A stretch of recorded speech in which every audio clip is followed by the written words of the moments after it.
Bismillahirrahmanirrahim. Assalamualaikum warahmatullahi wabarakatuh. Innal hamdalillah nahmadu wa nasta'inuhu wa nastaghfiruh wa na'udzu billahi min syururi anfusina wa sayyiati a'malina may yahdihillahu fala mudhillalah wa may yudlil fala hadiyalah. Wa asyhadu an la ilaha illallah wahdahu la syarikalah wa asyhadu anna Muhammadan abduhu wa rasuluh. Ya ayyuhallazina amanu taqullaha haqqa tuqatih wa la tamutunna illa wa antum muslimun.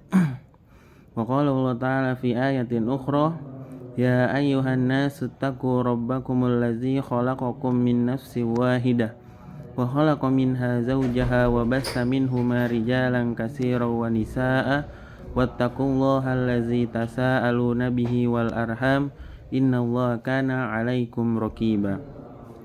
Wa qala Allah fi ayatin ukhra, ya ayyuhallazina amanu taqullaha wa qulu qawlan sadida yuslih lakum a'malakum wa yaghfir lakum dzunubakum wa may yuti'illaha wa rasulahu faqad faza fawzan 'azima. Amma ba'du, fa inna khairal hadisi kitabullah wa khairal hadi hidayatan min nabiyina Muhammad sallallahu alaihi wasallam wa syarril umuri muhdatsatiha wa kullu bid'atin dhalalah wa kullu dhalalatin finnar. Kaum muslimin yang kami hormati, bersyukur kepada Allah Azza wa Jalla karena hari ini kita dapat melangkahkan kaki ke rumah Allah ini dengan penuh ketenangan dan keamanan. Bersyukur juga kepada Allah Subhanahu wa taala karena saat kita duduk bersimpuh di sini tidak ada gempuran misil dan roket yang dikhawatirkan meluntahkan rumah Allah ini. Bersyukur juga kepada Allah Azza wa Jalla karena saat ini kita bisa khusyuk dalam penghambaan kepada Allah, menunaikan sholat, membaca Al-Quran dan menjalankan itikaf tanpa berharap-harap cemas menanti berita tentang anak istri kita di rumah, tewaskah mereka akibat tertimbun rumah kita yang hancur berkeping-keping oleh serangan rudal yang tak terduga. Subhanallah, betapa banyak nikmat Allah yang harus kita pertanggungjawabkan kelak di hari kiamat. Qala Allah Ta'ala, summa latus'alunna yawma idzin 'anin na'im.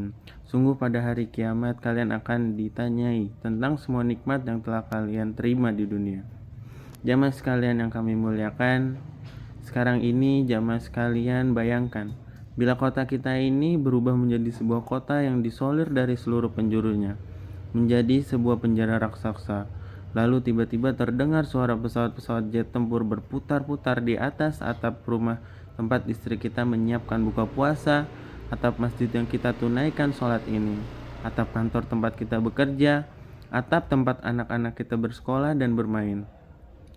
Lalu tanpa diduga pesawat-pesawat itu melepaskan rudal-rudalnya tepat menghujani ke arah kita, ke arah anak-anak kita, dan tiba-tiba saja kita hanya mendengar berita anak-anak dan istri kita terluka atau bahkan telah tewas akibat gempuran rudal-rudal itu. Bayangkanlah, jamaah sekalian, jika nanti saat pulang ke rumah, kita hanya menemukan rumah tempat bernaung kita telah berubah menjadi onggokan puing-puing. Bayangkanlah bila di antara puing-puing itu ada ayah bunda kita, ada istri tercinta kita, ada bayi mungil kita bersimbah darah, tubuhnya remuk, hancur dan tak bernafas lagi. Bayangkanlah jika malam nanti kita hidup dalam gelap gulita, tak ada tempat bernaung, tak ada makanan, tak ada minuman, dan tak ada lagi keluarga tempat berbagi duka. Lalu bayangkanlah bila itu semua kita lalui dan pesawat-pesawat tempur jahat tak juga menghentikan gempurannya. Bahkan tidak hanya itu, mereka justru diperkuat dengan tank-tank dan pasukan darat untuk menghancurkan, membordardir, dan membinasakan kita semua. Dan bayangkanlah bagaimana perasaan hati Anda jika dengan semua penderitaan tiada tara itu, ternyata jarang orang peduli dengan kita. Dunia diam membisu, seolah-olah tak terjadi apa-apa di kota ini. Kira-kira jamaah sekalian, seperti apakah perasaan hati Anda jika Anda mengalami semua penderitaan dan kebiadaban itu? Kaum muslimin yang dimuliakan Allah, jamaah sekalian pasti telah paham bahwa itulah situasi dan kondisi yang dialami oleh saudara-saudara kita, atau katakanlah keluarga kita kaum muslimin di bumi Palestina, di tanah Masjidil Aqsa. lebih dari 90 kali negara Zionis Yahudi dengan menggunakan pesawat tempur dan artileri menyerang Gaza. Korban pun terus berjatuhan, hanya kurang dari 20 hari serangan, lebih dari 700 warga sipil Palestina tewas dan lebih dari 5.000 orang lainnya menderita luka-luka.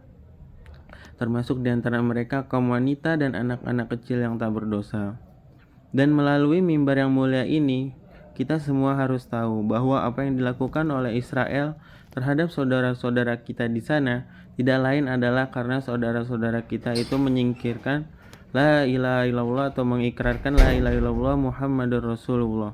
Alangkah baiknya tatkala menyaksikan berbagai kejadian tersebut dan yang semisalnya selain mengambil langkah nyata yang sejalan dengan tuntutan agama, kita juga berusaha melakukan berbagai renungan dan mengambil ibroh juga pelajaran dari kejadian-kejadian itu. Renungan pertama, peristiwa tersebut semakin menyadarkan kita akan besarnya permusuhan orang-orang Yahudi terhadap kaum muslimin. Qala Allah Ta'ala fi ayatihi walan tardu ankal yahudu walan nasoro hatta tattabi'a millatahum. Artinya, orang-orang Yahudi dan Nasrani tidak akan rela kepadamu Muhammad sebelum engkau mengikuti agama mereka. Wahyu ilahi yang dikuatkan dengan bukti sejarah hitam perilaku orang Yahudi bukan hanya di Palestina, tapi juga di mana saja mereka memiliki hegemoni dan kekuasaan. Sekedar ilustrasi, mari kita simak berbagai ungkapan tokoh-tokoh kontemporer mereka. Mantan Perdana Menteri negara Yahudi mengancam Begin mengatakan warga Palestina itu hanya sekedar kecoa-kecoa yang harus dienyahkan.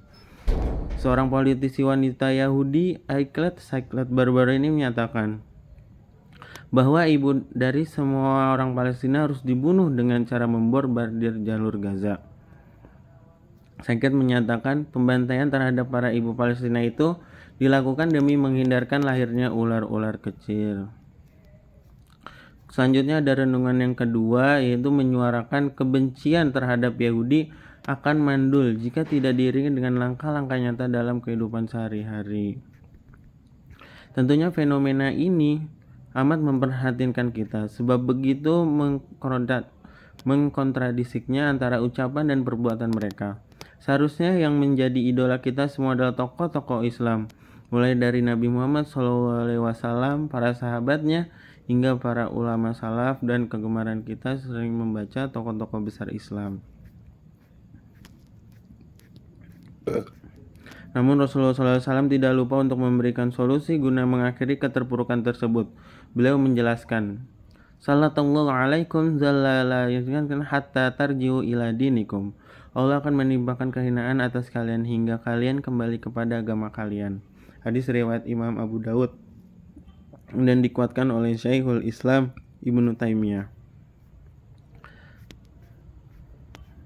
Bagaimana mungkin agama ini akan jaya jika masih banyak orang yang kemerdekaan berpikirnya telah terbunuh, sehingga diperbudak oleh barang-barang tak berakal seperti batu, pepohonan, kuburan, dan sebagainya lainnya. Bagaimana mungkin ketentraman negeri akan diraih jika masing banyak insan yang seluruh keberuntungan hidupnya dan kesialannya tergantung pada benda mati seperti jimat dan semisalnya.